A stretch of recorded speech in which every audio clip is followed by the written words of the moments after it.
Hola hermanos, ¿cómo les va? Bueno, estoy acá un tiempo con ustedes queriendo compartirles algunos pensamientos y ideas que tengo en el corazón. Sé que han estado algunos lunes anteriores con otros hermanos compartiendo esto de llevar a nuestros hijos y velar por nuestros hijos, llevar a nuestros hijos al Señor y velar por nuestros hijos en sus vidas en todo sentido. El título que yo vi por ahí que pusieron a lo que tendría que compartir yo es El peligro de hacer malas cosas. Y pienso para mí que es un título que me queda grande. En primer lugar, porque la realidad es que no practiqué escuela en casa con mis hijos. Desde muy chiquitos los envié a la escuela y esto vino mucho tiempo después a mi conocimiento, sobre la mesa se puso muchos años después el tema o la posibilidad de otra forma de educar y de formar a nuestros hijos. En segundo lugar, tengo que decirles que cuando muchas de las familias de Rosario, donde estoy, y de otros lugares a los que pude escuchar, empezaron a practicar esto de escuela en casa, yo no estuve tan cerca. Sí, con mi corazón, con mi apoyo, pero no evaluando su día a día, su mes a mes, su año a año. Entonces no me siento tan cerca como para poder decirles a ustedes cómo hacer las cosas bien o definir en toda su dimensión qué es hacer las cosas mal. Pero tengo una carga en mi interior y es de esa carga que quiero hablarles. Lo primero que quiero brevemente decirles es cómo fue esta historia mía, mi comprensión histórica de el homeschool o la escuela en casa. La primera vez que escuché de alguien que sacaba a sus hijos de la escuela para educarlos en su casa fue en el 2008, un hermano de Brasil. Y la realidad es que la primera reacción mía, dije, este está loco, ¿qué está haciendo? Se salía de toda la costumbre o la idea que teníamos en este sentido. Y bueno, después escuché otras palabras, mensajes y otra gente que me fue contando sus testimonios.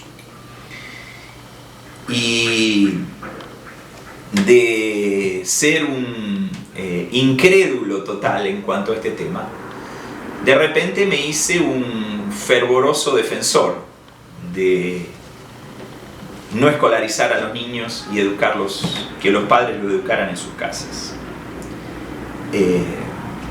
Tengo que decirles, tal vez como un péndulo, que desde el escepticismo total me fui a el fervor total con este tema, y hoy creo que Dios me está llevando, no lo he logrado, a una situación un poco, a un pensamiento un poco más de equilibrio.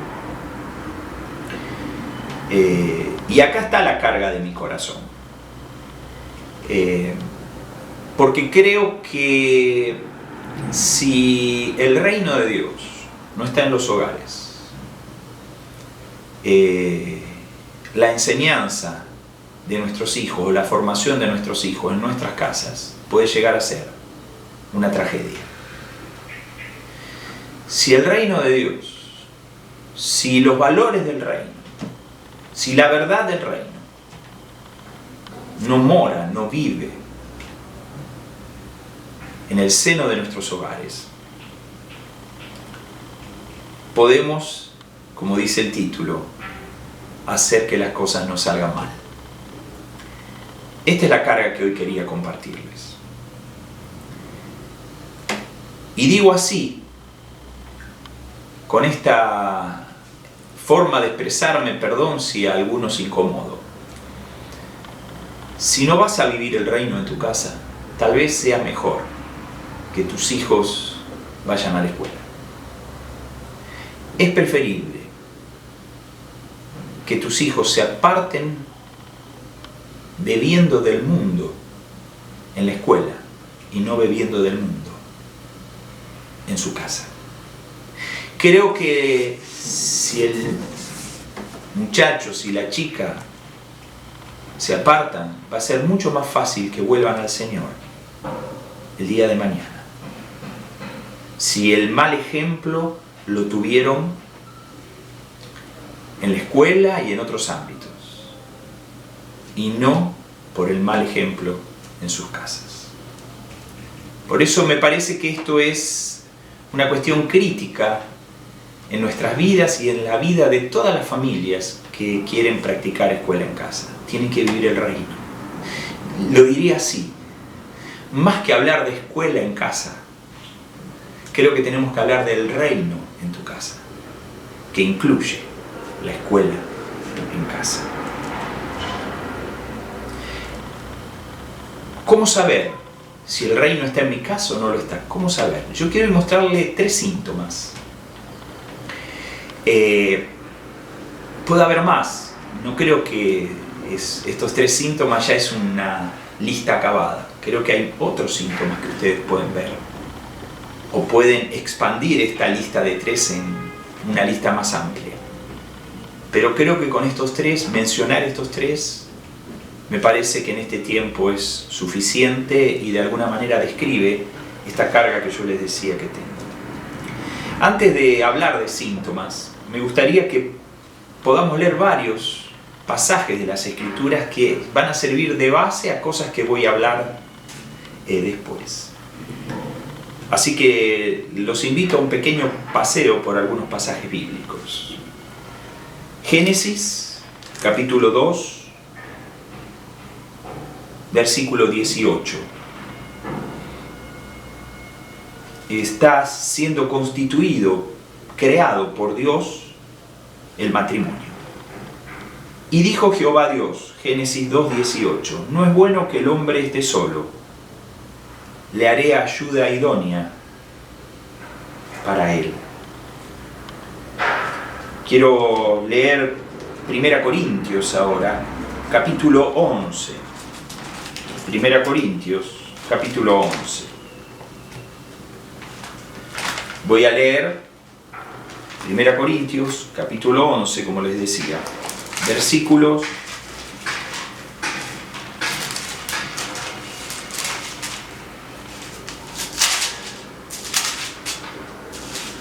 2.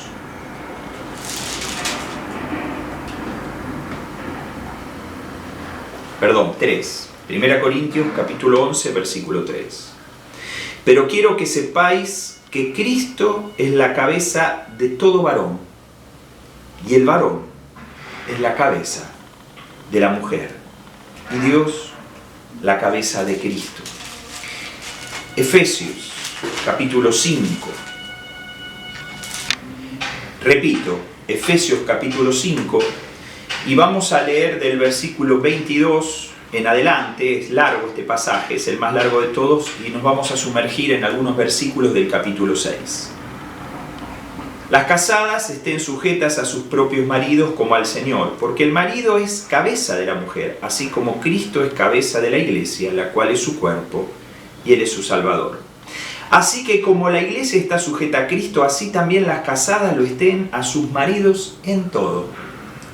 Maridos, amad a vuestras mujeres, así como Cristo amó a la iglesia y se entregó a sí mismo por ella, para santificarla, habiéndola purificado en el lavamiento del agua por la palabra, a fin de presentársela a sí misma a una iglesia gloriosa, que no tuviese mancha, ni arruga, ni cosa semejante, sino que fuese santa y sin mancha.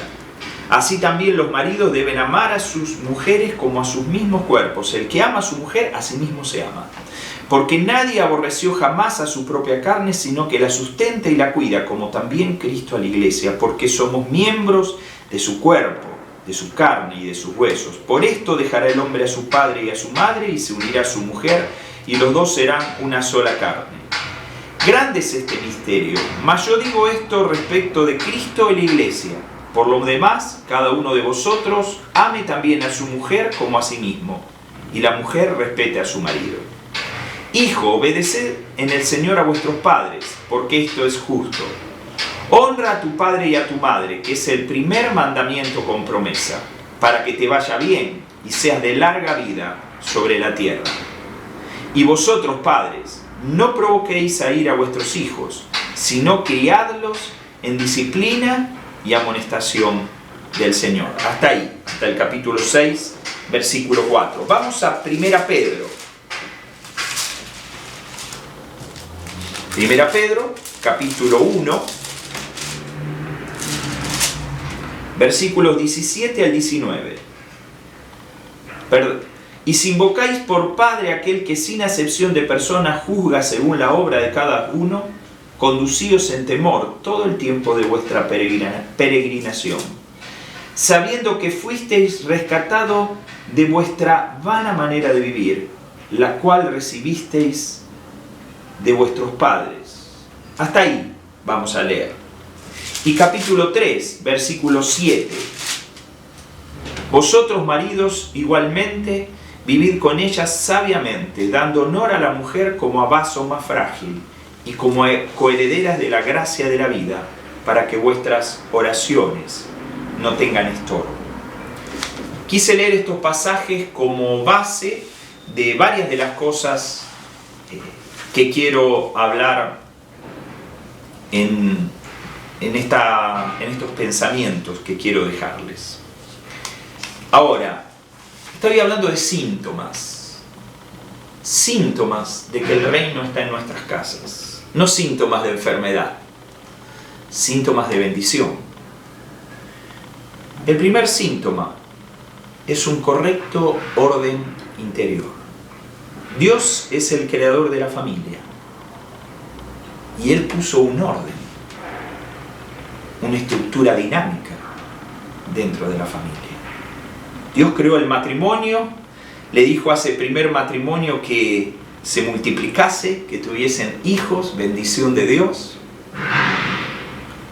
Pero Él definió cómo tenía que ser el funcionamiento interno de ese organismo vivo llamado familia. Y necesitamos un correcto orden familiar si el reino va a estar en nuestras familias, en nuestros hogares. Lo primero tenemos que entender, y los papás tienen que entender, los esposos, que hay un pacto indisoluble. Que no podemos faltar a ese pacto entre un hombre y una mujer llamado matrimonio. Tenemos que entender que solo la muerte puede deshacer este pacto. Y tenemos que enseñar así a nuestros hijos y hablar así entre nosotros.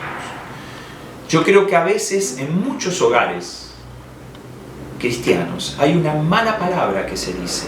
Esa mala palabra se llama divorcio, se llama separación. Es muy triste que se la digan entre los esposos, más aún que nuestros hijos la escuchen. Pero también en el matrimonio tiene que haber roles correctos, de acuerdo a la voluntad de Dios. Nos dice Pablo en alguno de los pasajes que leímos que el hombre es cabeza de la mujer, es gobierno de la mujer. No para sojuzgar, no para convertir a la mujer o llevarla a una situación de servidumbre. No es la sirvienta. Si va a ser un buen gobernante de su esposa, tiene que brindarle paz y seguridad. Y también tiene que servirla. Porque este es el principio de toda autoridad. Jesús dijo, entre vosotros, hablando de la autoridad, no será así. El que dirige es el que sirve.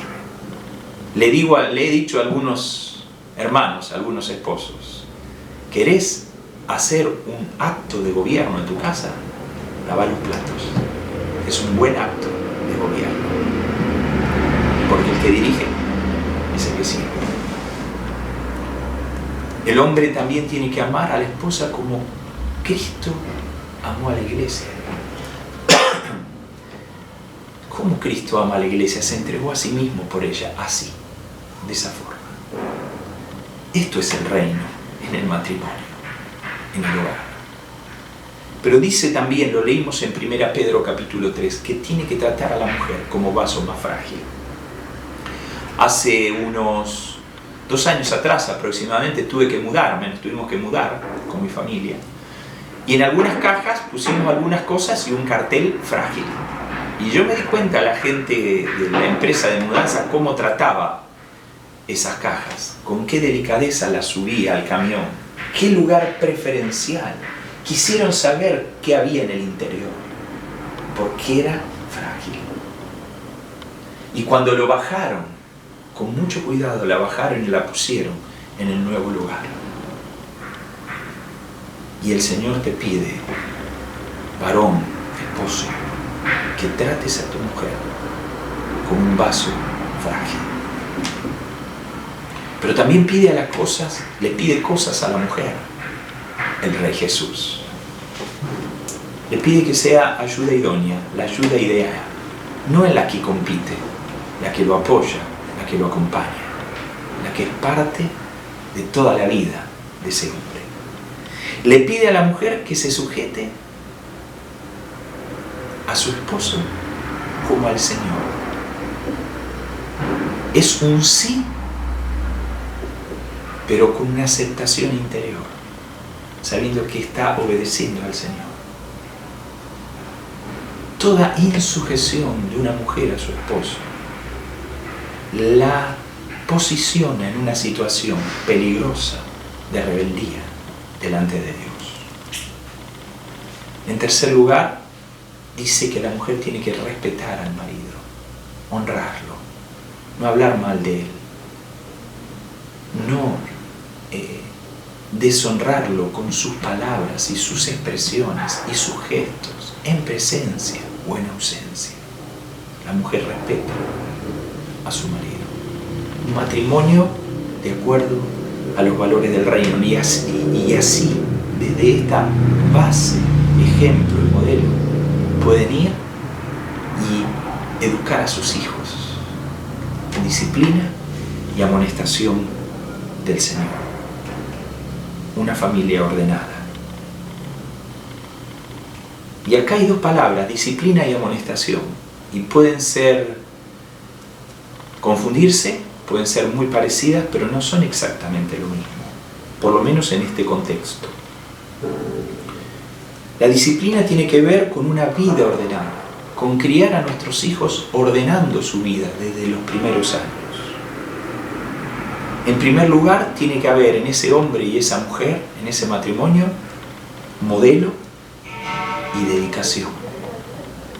Vida que respalde lo que van a decirle a sus hijos y tiempo para que sus hijos puedan adoptar conceptos, hábitos, actitudes en su crecimiento. Tiene que haber en ese disciplinar a los hijos vida devocional. Los hijos tienen que ver a los padres orar y aprender con ellos a orar y a leer las Escrituras y a buscar del Señor. Tiene que haber en esa disciplina, en esa vida ordenada que le estamos impregnando a nuestros hijos, asignación de tareas y horarios específicos. Hace poco estuve hablando con alguien que practica algo llamado no escuela, o creo que en inglés, perdón mi pronunciación, es unschool o unschooling. Y no digo que no sirve como sistema o modelo, pero me asustó un poco. Porque me pareció al principio, después cuando escuché algo más del testimonio de esta familia me quedé un poco más tranquilo, pero como que era no solo no escolarizar, sino no tener un orden en la enseñanza y en la formación general de los niños. No lo estoy criticando, estoy simplemente diciendo que me asustó un poco, tal vez como la primera vez que escuché hablar de escuela en casa. Pero en segundo lugar le dice a los padres que no solamente lo formen en disciplina, sino en amonestación. Esto es corrección, fundamentalmente cuando hay en nuestros hijos desobediencias, rebeldía, mentiras, falta de respeto. Un correcto orden dentro de la familia es el reino que está ahí. En segundo lugar, el segundo síntoma es una atmósfera del reino. Es algo que se percibe cuando alguien llega a esa casa. Es un ambiente atractivo. Los que llegan a esa casa no se quieren ir, quieren estar. Hay algo que los atrae. Ese clima es real, no es ficticio. Me acuerdo de una situación, un viaje que hicimos hace años atrás, no sé si él se acuerda, con mi hermano y amigo Daniel Diván. Fuimos a una ciudad que yo había visitado muchas veces, fuimos a ver una familia con varios hijos, que yo había visitado muchas veces, él era la primera vez. Y me acuerdo que en mis visitas anteriores con la familia y de otras formas, era muy difícil en esa casa tener una charla, una conversación. Era muy difícil poder tener un momento tranquilo. Los hijos, había mucho desorden con los hijos, con las situaciones que se planteaban entre ellos y con los padres. Pero cuando hace años atrás fuimos con Daniel, me sorprendió que había un orden para la ocasión. Los niños parecían muy educados, pidiendo permiso para todo. Y me sorprendió. Yo dije, escondieron el desorden debajo de una alfombra. Simularon algo que no era real. Por eso este ambiente que les pido que tengamos en nuestros hogares no puede ser ficticio, no puede ser para alguna ocasión, por alguna visita, que sea algo diario, semana a semana, en nuestras casas. Esta atmósfera del reino es una atmósfera de fe, es una atmósfera de adoración, de confianza en Dios. Es una atmósfera donde no hay mezcla con el mundo, donde no está el televisor todo el día prendido, donde no se escucha música del mundo. Es una atmósfera donde el reino y las verdades del reino llenan todo. Es una atmósfera donde el vocabulario es el vocabulario del reino, porque de la abundancia de los corazones habla la boca. Y cuando hablo del vocabulario del reino, hablo de lo que hablamos entre nosotros en nuestra casa. Pero también tiene que ver con nuestros gestos, con nuestras formas de tratarnos. Es un ambiente donde reina la amabilidad. Quiero hacer una aclaración cuando hablo de ambiente. Yo entiendo que hay días de tormenta. Nuestras casas todavía no son el cielo. Nuestras casas todavía no hemos llegado a una era milenial, al milenio del Apocalipsis, donde va a haber un ambiente de absoluta paz. Puede haber días de tormenta, pero no puede ser la constante. La constante tienen que ser días de un cielo claro y de la luz de Cristo, llenando cada habitación, cada rincón de nuestros hogares. El tercer síntoma de que el reino está en nuestras casas es que nuestra familia es una familia misionera. Alguien dijo que alguna vez que la iglesia no es un organismo para conservar la piedad, sino que es un organismo que se multiplica, que fructifica. Parafraseando eso, quiero decirles, la familia no puede ser solamente un organismo cerrado para conservar la piedad y la vida santa. Tiene que ser un organismo que se extiende y que lleva el reino a todo su medio ambiente. Cuando hablo de una familia misionera, no estoy pensando en una familia que se va a un país musulmán, a la India o al África. No estoy hablando de eso, puede ser. El Señor así lo permita, en su gracia. estoy pensando en una iglesia que no solamente vive el reino, sino que quiere extenderlo con fervor interior a todo lo que lo rodea. Y para eso es necesario el ejemplo militante de los padres. Que los hijos puedan crecer en una esfera no solamente de vida interior del reino, como la que describí en el síntoma anterior, sino que entiendan que eso no es solamente para quedárselos para sí mismos, sino que es para que la vida de Cristo se multiplique en muchos otros.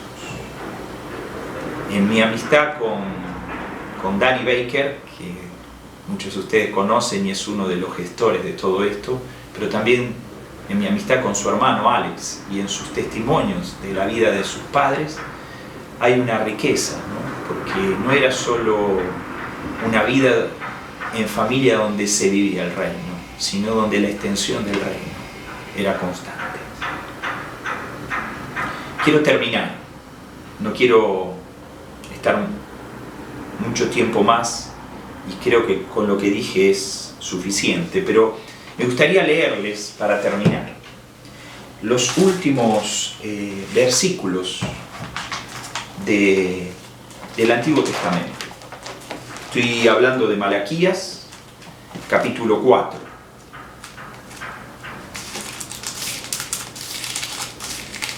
Y quiero leer desde el versículo 5 y el versículo 6. Dice así: He aquí yo envío al profeta Elías antes que venga el día de Jehová, grande y terrible. Ustedes saben que esto de que envía al profeta Elías se cumplió con Juan el Bautista. Pero cuando habla del día de Jehová, grande y terrible, habla del final de los tiempos. Así que acá hay algo profético que va desde Juan el Bautista hasta el final de los tiempos. Ahí estamos, ustedes y yo también. Y dice: Él hará volver el corazón de los padres hacia los hijos y el corazón de los hijos hacia los padres. No sea que yo venga y hiera la tierra con maldición. Veo acá una palabra profética, pero veo acá también un mandamiento con una consecuencia si no obedecemos el mandamiento. Y dice después en Lucas 1, si ustedes lo leen, Lucas 1:17, está el cumplimiento cuando se anuncia el nacimiento de Juan el Bautista, el comienzo del cumplimiento de esta profecía. Porque ahí dice: Él hará volver el corazón de los padres al corazón de los hijos. Cuando yo leí estos dos pasajes, me pregunté, ¿por qué no está la segunda parte en Lucas 1? No dice: hará volver el corazón de los hijos a los padres. En Malaquías sí. Pero orando, entendí esto. Que si el corazón de los padres se vuelve, busca el corazón de los hijos, como consecuencia, el corazón de los hijos va a buscar y se va a volver al corazón de los padres. Hermanos, los animo, porque creo que esto que ustedes están haciendo es volver el corazón de los padres al corazón de los hijos. El formar así a sus hijos en sus hogares no es un método más. Es la pasión del corazón de los papás por llevar a sus hijos al Señor. Y yo creo, con absoluta fe, que como fruto de esa pasión en el corazón de ustedes, el corazón de sus hijos se va a volver al Señor y a ustedes. Un abrazo y espero que estos pequeños pensamientos les puedan servir en la tarea enorme que ustedes tienen. Un abrazo.